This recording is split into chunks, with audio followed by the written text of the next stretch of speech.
So let's discuss then the NFA Act, and because I've been reading, there's a lot of talk about that's going to get overturned. So can you talk about what legal cases are out there, what the NFA Act is? Obviously, suppressors, short barrel rifles, machine guns, things of that nature. Give us a little. The NFA was, really what the NFA was it was a reaction to a lot of things that were going on in our country at the time. Okay. And when we look at the NFA, and you're talking about, hey, what court cases are kind of floating around right now that sort of, point a bullseye on top of the NFA? Well, we're seeing that, right? The bump stock case, the brace situation, the frame and receiver rule. All of these things are the saber rattling of what will eventually become a complete dismantling of the NFA if things continue, if these doozies keep getting handed down in the courts that we're seeing. That what it really winds up pointing to is all of those little rivers trickle into what will be the end of the NFA, right? Because all these things are covered under the NFA. And that was in reaction to the gangsters mowing each other down with Tommy guns? So you had gangsters killing each other and using machine guns, and you could order machine guns through a department store, right? You could just pick up a Sears catalog and I want a Thompson, and they could deliver it to your front door. Like it was pretty easy to get machine guns. It was like a hammer or a screwdriver, a pair of scissors, shears. My grandpa used to tell me stories of how his dad would send him to the hardware store with money, right, to go buy a case of dynamite to blow stumps up on the property. And I remember I was cleaning up in my grandpa's shop sometime back, and I remember, I'm cleaning up, and I found this box in the corner, and sure enough, it was a dynamite box. Now, of course, all the dynamite was gone. But that box was, and I was thinking, my grandpa went to the hardware store and bought that box of dynamite way, way, way back when, and kept that box all those years. And I still have that box of dynamite. Well, not the dynamite inside, of course. If you're listening, ATF, I don't have a box of dynamite. I just have the box the dynamite came in. But it just it's a historical artifact. But back then, you could just send Junior down to the hardware store. That dynamite would not be to be pick up a dangerous case to of handle dynamite and right a bunch of Thompsons, and cases of ammo and whatever. So the NFA was a reaction to really what the NFA really was at this core level, was that the government saw that their power system was being threatened by other powerful people within the community who just happened to, they realized that their monopoly on violence was at an end. If you've got all these gangsters out here that could have all the machine guns that you have, if not, probably better equipped than the law enforcement was at the time, because, you've got private money. These gangsters are running these very elaborate criminal operations, making gobs and gobs of money, not to mention hiding that money quite well so the feds could not get their hands on anything, right? They saw that as a threat to their power. If we're really getting at the core level of why the NFA became to be, that's really why. Because they wanted to control the criminal enterprise that those guns was fueling, not necessarily. The guns were a moot point. The guns were almost secondary, right? The guns were just that dog whistle that they could go, hey, well, if we have the NFA and we regulate these machine guns, well, then maybe these criminals will kind of take a step back in their criminal enterprise and do less. Hey, we'll go after them hard financially. We'll arrest them. They're going to do whatever they need to do to seek those people out and remove their power. That's what they were really concerned about, was all of the power that these guys had. They could buy off police commissioners. They could buy off the police. They could buy off courts. They had literal power. They were movers and shakers, and the feds hated that. They were scared of the idea that there was a lateral group of a lateral ladder of power within society that could get things done at the level that they did. So they viewed it as a power struggle more than anything else. The NFA was a way for them to go, okay, cool. We can go after these things and we can regulate them to the point that, okay, people can buy these items still, but now we'll know who's buying them. So they really just wanted to identify the types of people that were getting into these sorts of guns. And so then they figure, well, if it's all above ground now, we know who's buying them. They're all registered. It's really just about registering the people more than it is. The guns are irrelevant. Which guns that someone had doesn't really matter. It's just having the list of people that wants to buy those types of guns. When was that act passed? 1934. 1934. And then at some point, the suppressors became part of that? Or how did that all happen? I'm not going to speculate off the top of my head because I know that they did have. I think there was a revision to the NFA later on. I'm not gonna sit there and try to spout off a bunch of information about that without having it in front of me. However, at its core level, I'll get back to like the core level of the NFA. The point, yes, was to regulate specific types of firearms that they felt were a threat. They, of course, say, a threat to people. Now, is that to say that these guns that were being used in crimes, okay, if you're at the bank minding your own business and some criminal comes in and robs a bank and sprays a machine gun, I mean, yeah, I'm sure that's kind of dangerous. Like, you don't want to have an innocent bystander get hurt. And I'm sure there's plenty of situations where people were blown up or shot or hurt by these criminal activity and things that were going on. So they viewed it as a public interest for them to try to do something to have a more regulation on these types of items for what they viewed as a public good or public safety. Of course, they're always going to say in the guise of public safety. Yeah, we're going to protect you, keep you safe. Short-barreled shotguns, short-barreled rifles of certain lengths, machine guns and automatic sawed-off shotguns, and those are all the kind of things they were encountering in these organized crime and things like that. And of course, suppressors. I don't know if suppressors were on there initially or if they came later, but of course, the NFA wound up covering suppressors and things like that as well. So when the law was passed, we say 34. Mm-hmm. What was the net effect on, like, if you still want to get a Thompson submachine gun? What was the process then? Before you could just go to the hardware store and buy one, and what happened after that? Yeah, so I think that date that we're looking for was like around '86 when they changed things to make it where civilians could not buy a newly produced machine gun anymore. So in 34, okay, what did that do, so the NFA passes, all right, 1934, whatever.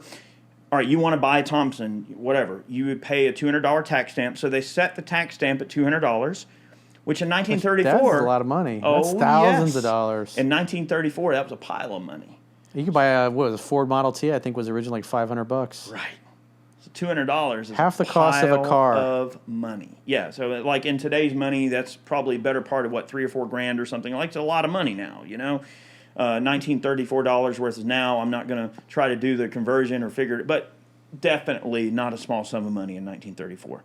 But they fixed the tax stamp price at $200. So if you want to buy a Thompson submachine gun, you could, but it's $200. It would cost $200, which was probably way more than what the gun cost. On top Gun's like $30 or something. Then right on top of the cost of the Thompson. I mean, I think you could buy a Thompson for like $65 or $85. It's like. So you got $285. Well, really, you're getting extorted into the idea of you're paying 3 times what the gun is worth to simply have the privilege of owning the gun in the first place. And that they figured, I think, that, well, if we make the tax stamp some exuberant sum of money, well, then only these gangsters will be the ones that can afford it because they won't care. They got plenty of money. They figure, well, if some regular person out in society doesn't want to own they're not going to spend $200 on a tax stamp to own this sort of thing because, and back then they probably thought, well, most average people don't really care to own a machine gun anyway, so it won't affect them anyway. Maybe that was their thinking. It was rather innocuous in that sense.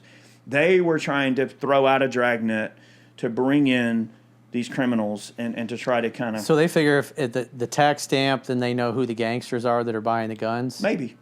I think that's a logical outgrowth and a logical outcrop of maybe what they were thinking, and maybe that ended up being true for them. But it was a different time back then. I mean, you're talking almost 100 years ago, so it was a very different time back then.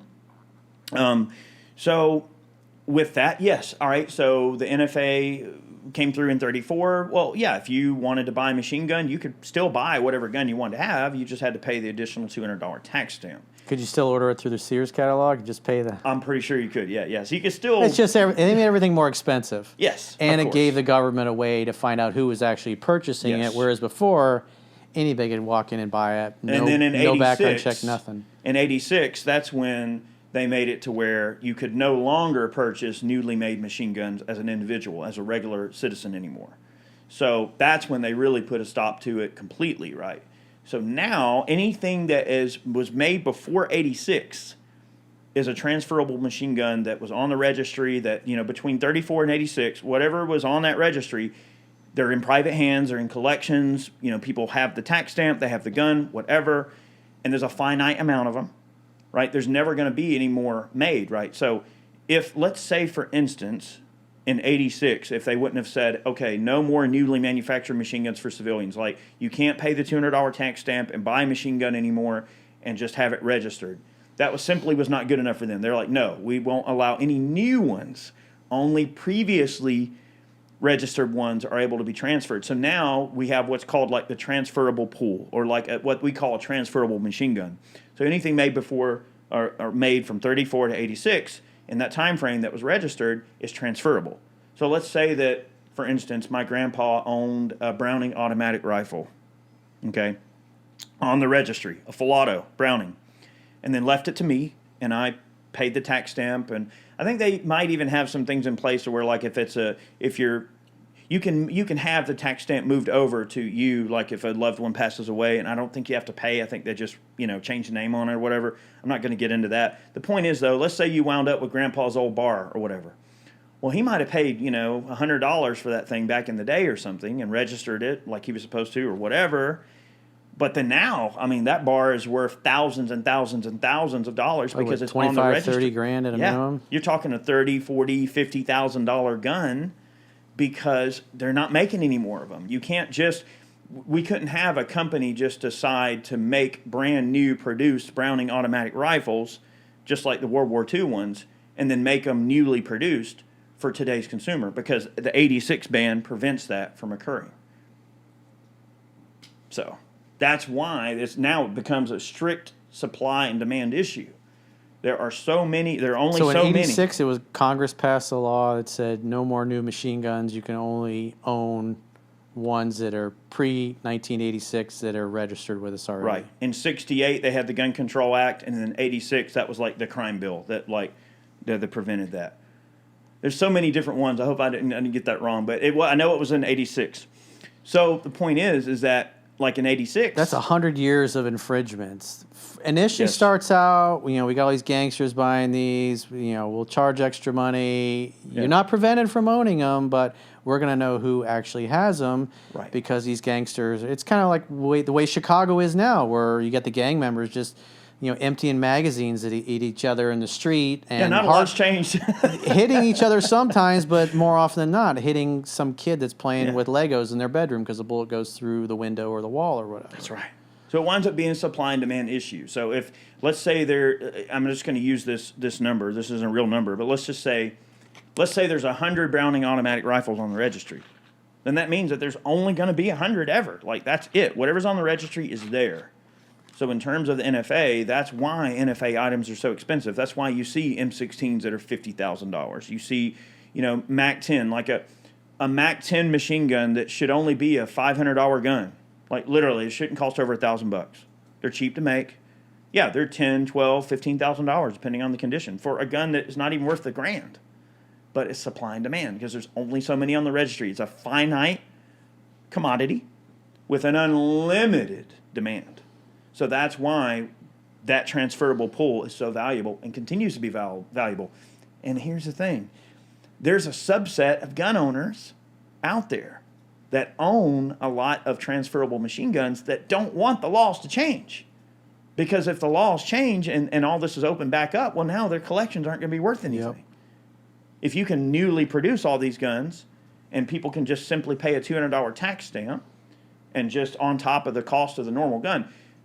For instance, a Colt Sporter, like, I don't know, so like an XM177 or an M4, let's just say an M4 Colt, like a regular old Colt.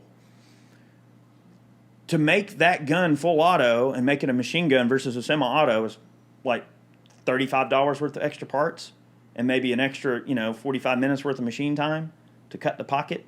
That's just a matter of programming the CNC to, to cut the correct pocket and to drill the correct hole. But like, it's no more expensive to put the auto series. It's like a marginal amount of money more to make it a machine gun than it is to make it a semi-auto, right? And they cost the same.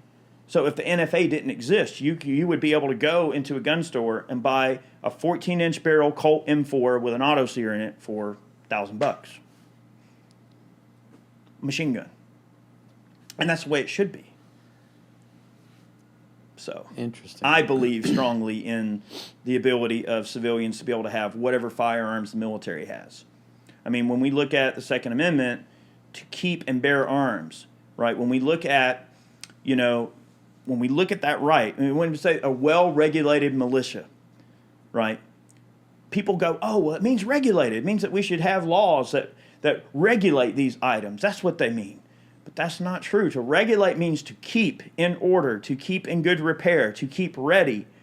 The constitutional language, regulate, means to keep in order. Like if I take my scope and I adjust my scope to hit where I want it to hit, I am regulating that optic. That's what the language means. Well regulated means well kept, in order, ready, capable. That's what it means.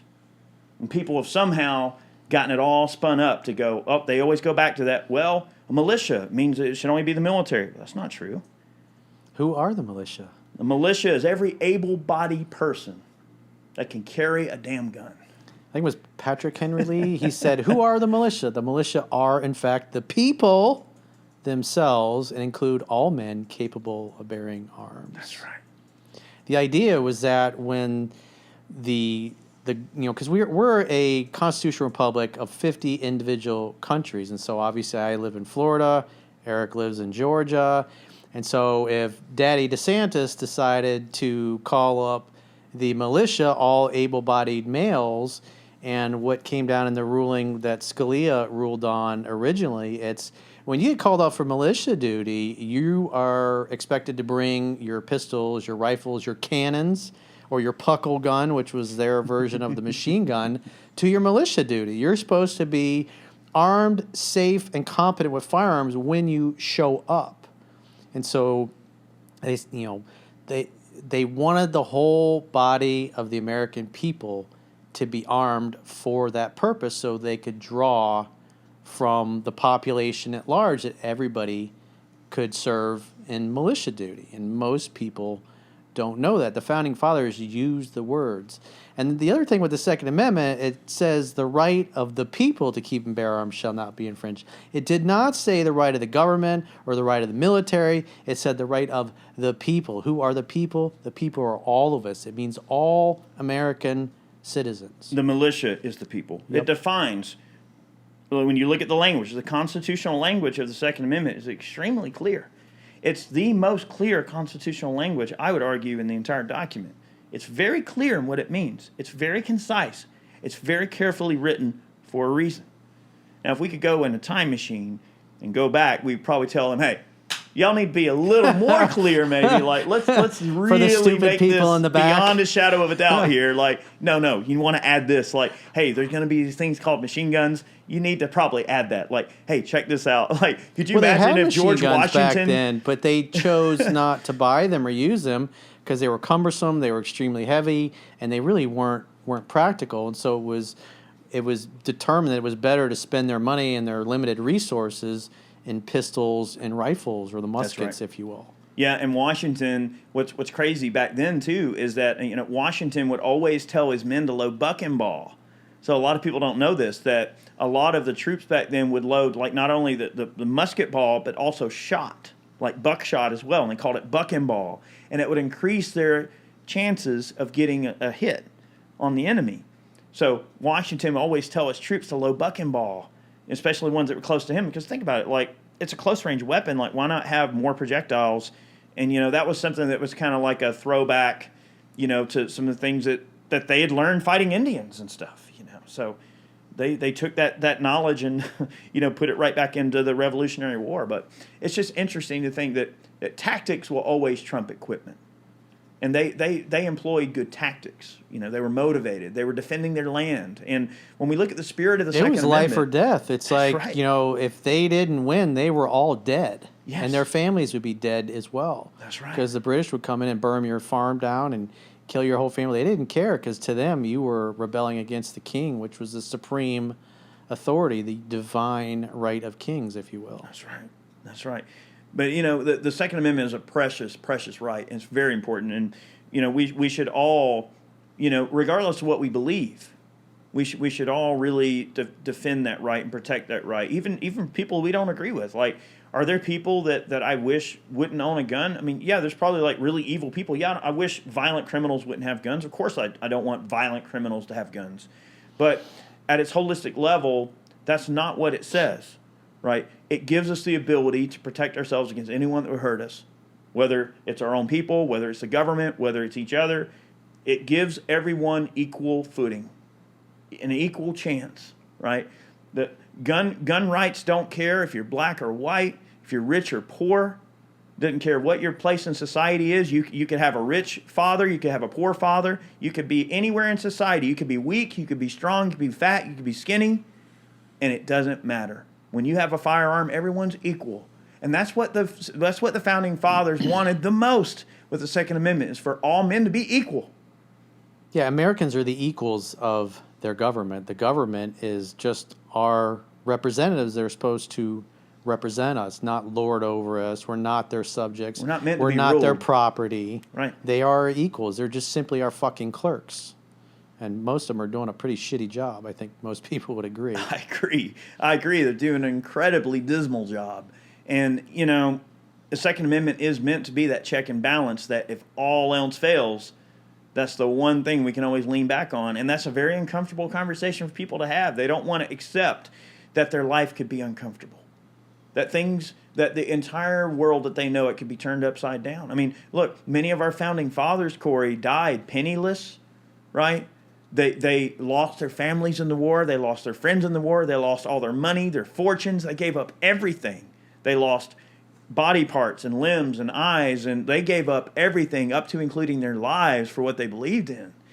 And when we look at that at its whole core level, you know, that founding father that might have been on their deathbed and thinking, was all this worth it? You know, losing my family, losing my farm, losing my livelihood, dying penniless. But you know what? I bet their heart was full, because they knew that what was at stake if they lost. They knew that the country they were trying to build, what was required. Something the greater sacrifices than themselves. that were required. Yeah, greater than themselves. And that's who we are as people. That's who we are as a country, as Americans. We're people that value something greater than ourselves. And we've forgotten that as a society. We've really gotten away from that. We've strayed away from what made us really, really good in the first place. On purpose. That's right. Unfortunately, our elite.